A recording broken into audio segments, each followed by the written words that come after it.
అంబేద్కర్ గారి మీద ఉన్నటువంటి ప్రేమను ప్రదర్శించడానికి ఆయన 125వ జయంతి నాడు కేసీఆర్ గారు 125 అడుగుల అంబేద్కర్ విగ్రహాన్ని ట్యాంక్ బండ్ మీద ప్రదర్శించారు. దేశంలో ఎక్కడ అంత ఎత్తైన అంబేద్కర్ విగ్రహం లేదు. కానీ ఇప్పుడున్నటువంటి ముఖ్యమంత్రి గారు ఆయన ఆలోచన చిన్నగా ఉన్నది, చూపు కేవలం పెద్దవాళ్ళ వైపే ఉన్నది. అందుకే అంత పెద్ద అంబేద్కర్ ఉన్నా కూడా ఆయన చిన్న చూపే చూస్తున్నాడు. ఇంతవరకు అంబేద్కర్ కి దండ వేయకుండా నట్ట నడిబొడ్డున సెక్రటేరియట్ పక్కనున్న అంబేద్కర్ కు దండ వేయకుండా ఆయన అంబేద్కర్ గారిని అవమానించే స్థాయి ముఖ్యమంత్రికి లేదు. కానీ అంబేద్కర్ వారసులైనటువంటి మనందరినీ కూడా అవమానం చేస్తున్నాడు అన్న విషయాన్ని నేను ఈ సందర్భంగా తెలియజేస్తా ఉన్నా. మరి ఈ వేదిక ద్వారా ముఖ్యమంత్రి గారిని నేను డిమాండ్ చేస్తా ఉన్నా, మీరు అంబేద్కర్ జయంతి ఏప్రిల్ 14 వస్తున్నది, ఆ లోపల ఖచ్చితంగా పెద్ద అంబేద్కర్ కు రాష్ట్రంలో ఉన్నటువంటి క్యాబినెట్ అంతా కూడా పోయి దండ వేసి గౌరవించాలి. లేదంటే ఏదైతే మీరు గేట్లు వేసి పెట్టినరో అంబేద్కర్ కి వాటిని బద్దలు కొట్టుకొని మేమంతా పోతాం. మా అంబేద్కర్ ను ఎట్లా గౌరవించుకోవాలో ఖచ్చితంగా అట్లా గౌరవించుకుంటాం.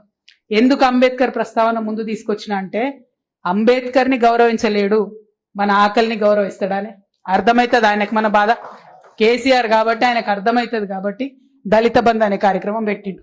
ఆనాడు ఎన్నికలు ఉన్నాయి, ఆ ఎన్నికలు దాటడానికి ఏం చేసిండు? ఇక రేవంత్ రెడ్డి చెప్తే ఇక్కడైతే ఎవరు నమ్మరు తెలంగాణలో, కాబట్టి ప్రియాంక గాంధీని పట్టుకొచ్చిండు ఢిల్లీకి. పట్టుకొచ్చి ఆమెకు వచ్చిరాని తెలుగులా ఇప్పుడు 10 లక్షలు ఇస్తున్నాం, రేపు మేము అధికారంలోకి వస్తే 12 లక్షలు ఇస్తామని ప్రియాంక గాంధీతో చెప్పించిండు. రేవంత్ రెడ్డి గారు మొహం చూసి ఓటేయలే. ఇందాక అన్నట్టు మన వాళ్ళకి కొంతమందికి అడిదికు జర గుంజుతుంది అన్నట్టు అప్పుడప్పుడు. అందుకని ప్రియాంక గాంధీని చూడంగానే సరే మరిగా ఏదో పాపం మా అక్క చెప్తుంది ఢిల్లీకి వెళ్ళి వచ్చింది, ఈమె 10 లక్షలు ఉన్నది 12 లక్షలు చేస్తా అంటుంది అని నమ్మినాం, కానీ మోసపోయినాం. మనం ఇవాళ రేవంత్ రెడ్డి గారిని డిమాండ్ చేసేది ఒకటే, ముఖ్యమంత్రి గారు మీరు ఎట్లాగూ చేయలేరు 12 లక్షలు ఇచ్చుడు మీతో కాదు. ఎందుకంటే మీకు ప్రభుత్వం నడపస్తలేదు, సంవత్సరానికి 10,000 కోట్ల ఘాటాలో పోతున్నది పరిస్థితి. రియల్ ఎస్టేట్ కుదేలైంది, ఇండస్ట్రీస్ కుదేలైనాయి. మీరు వచ్చుడే అప్పులని మాట్లాడితే ఇలా దేశంలో మన రాష్ట్రానికి ఎవరు అప్పులు ఇచ్చేటటువంటి పరిస్థితి కూడా లేకుండా చేసి అందరినీ కూడా ఆగం చేసే పరిస్థితి ఉన్నది. కానీ డిమాండ్ ఒకటే, ఆల్రెడీ కేసీఆర్ గారు సపరేట్ గా డబ్బులు తీసి శాంక్షన్ చేసి 28,000 మందికి దళిత బంధు శాంక్షన్ చేసిర్రు.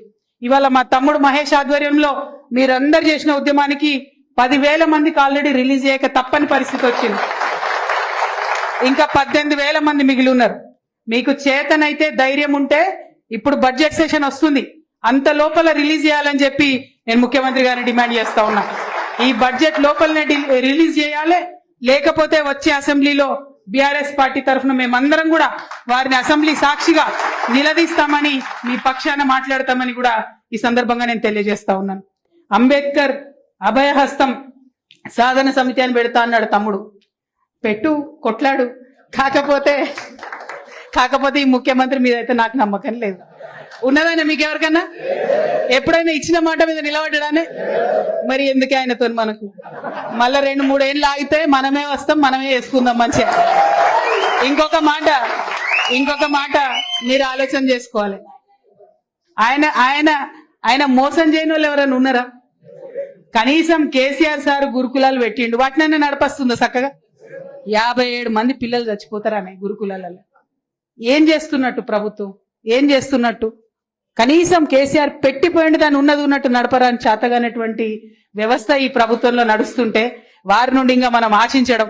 మీకు ఒక మాట చెప్పాలి, మీ అందరు లెక్కలు తెలిసిన వాళ్ళు ఉన్నారు కాబట్టి, 33,000 కోట్లు పెట్టిరు ఈసారి బడ్జెట్ లా.